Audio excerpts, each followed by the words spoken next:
Hello. This book was so cute, and I literally just found out about it a few days ago. How that happened, I don't know, but let's talk about it. Welcome to my channel. My name is Amber Alise. I love books, so I talk about them. And today we have a book review on Blackout. And this beauty is a newly released, highly anticipated young adult romance contemporary book. It's also extra special because it was a collaboration written by 6 authors who you have probably heard of. Those authors are Dhonielle Clayton, Tiffany D Nic Stone, Angie Thomas, Ashley Woodfolk, and Nicola Yoon. Like, how exciting is that? We'll do some spoiler-free discussions and then we'll get into the spoilers. Let's get started. This book takes place in New York City during an insane heat wave. The heat wave causes all of the electricity to go out and darkness covers the entire city. And during the blackout, different Black teen relationships come to light. And we follow these relationships as we wait for the lights to turn back on. We deal with exes, friends with secret crushes, brand new relationships, and more. My thoughts and feelings. I can't say I was anticipating this book because I didn't even know it was a thing until a few days ago. Did you all know? This is something that would have been on my radar. That being said, I was pretty nervous because I don't really like anthology books. I should say I'm never attracted to them. I don't like the idea of having a whole bunch of different people's thoughts into one book, but this ended up being so good. These authors worked so well together. It was a smooth sailing train. Each author was responsible for one of the 6 relationships in the book, but all of the stories have some kind of connections either through the characters, family, friends, or direct relationships. Yeah, this was really good and I'm so glad I read it. As far as cons are concerned, I think 6 stories may have been a bit too much. There were 2 of the stories that I could have lived without, and maybe having some of the other ones longer or expanded upon a bit more. But let me make something very clear. All of these writers are excellent. You're not going to have a poorly written book, but there were definitely stories that really stood out and others that weren't flat, but they weren't as strong. And I also wish the ending would have been tied up a little bit better. It was great, but it didn't end on the story I thought it would, but it also could have been longer and tied up some of the other characters better. Other than that, that's it. Those are my cons. The pros. This book was so interesting and so perfectly paced that I finished this in less than 24 hours. It was so much fun and there wasn't a lot of filler text in there. I was obsessed with the blackout concept. It really put the characters in a position to focus on their relationships and have us focus on their relationships. I think I kind of said this earlier, but these stories intertwine so well. These characters were all so lovable and likable. Like, I don't think there was one character that I didn't like. I am not a young fish in the sea, so back in my day, there definitely weren't a lot of Black teen romance books in my schools. And in a message that Dhonielle put in the book, that's something that she wanted was more representation for teen Black romances. And they did that. They accomplished that. Those are my pros. Since there were 6 stories in this book, I wanted to add which one was my favorite, and that would definitely be The Long Walk by Tiffany D.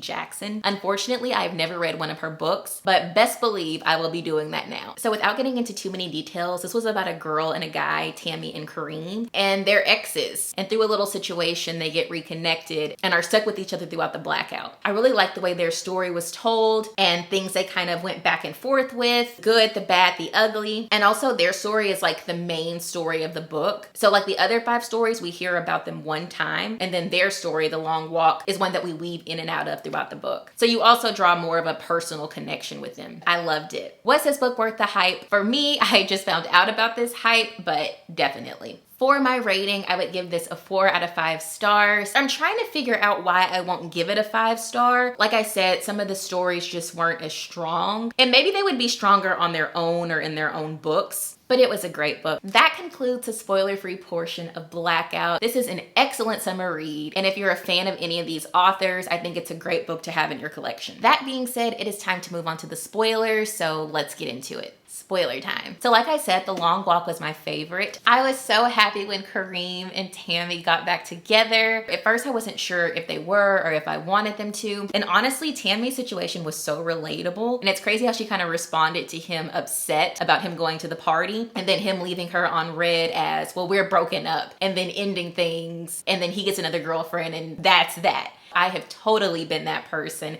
to take something that someone's told me and make it a lot bigger than it was. Although I do think that Kareem should have tried harder, not just left her on red and not just take her breakup as is and then go get a whole nother girlfriend. But I do think that she was the catalyst to that. But clearly he still loved her, and it seems like he had always planned on talking to her again and reconnecting and even going to Clark Atlanta. I love that. So all the great love stories in Dust. This was by Dhonielle Clayton. How did you all feel about the footnotes? notes. At first, I hated that. I was like, why are they doing that? Then I kind of liked it. I thought it was cool because we got to get into her mind and why she was nervous to tell Tristan that she loved him and wanted to be with him. I don't think it necessarily fit the rest of the book, but I did like it. I was a little bit frustrated though when she just kept dragging on, telling him how she felt. Not really because she was nervous, but because I was so sick of being in that library. And at first I was like, I don't know how I feel about this one, but it ended up having one of my favorite endings and I even got teary-eyed. He loved her. It was not just a one-sided love. They were both best friends who loved each other. I was glad that it wasn't just a friend zone thing. Beautiful. Mask Off kind of threw me off, not because it wasn't a good story, but because I felt like it was the only one that didn't really connect afterwards. Was that just me? But I love the characters in there. I thought they were well written, but I felt like they were way at the beginning and I wanted them tied in more into the book. I really like the message in No Sleep Till Brooklyn. That's by Angie Thomas. You know, I love her. And I love that she chose herself. Now, I do feel like she was basically cheating on her boyfriend. And for whatever reason, they made a huge deal about him lying to her about going to a party and not the fact that she was basically cheating on him. But she did come to terms with how she was feeling. And I loved at the end, she didn't run to the next guy or try to force it with her current boyfriend. She wanted to work on herself and that was beautiful. For Made to Fit, I really liked how they connected the grandpa's story with the two characters. Seymour and Grace probably had the second best ending for me. I was nervous about that one as well. Wasn't sure how I would feel about it, but I loved how Grace realized that her ex wanted her to be something that she no longer was and that she opened her mind to somebody else who really saw her from the beginning. And Seymour was so sweet and it's heartbreaking about his dad and him not being able to go to school. I hope that they get together and that he ends up going to school. I wish him the best. And those are the spoilers. All right, beautiful people, that concludes my book review on The Blackout. If you read this book, let me know your thoughts on it and what was your favorite story. This video has come to an end, but I will see you all in my next one. Until we meet again,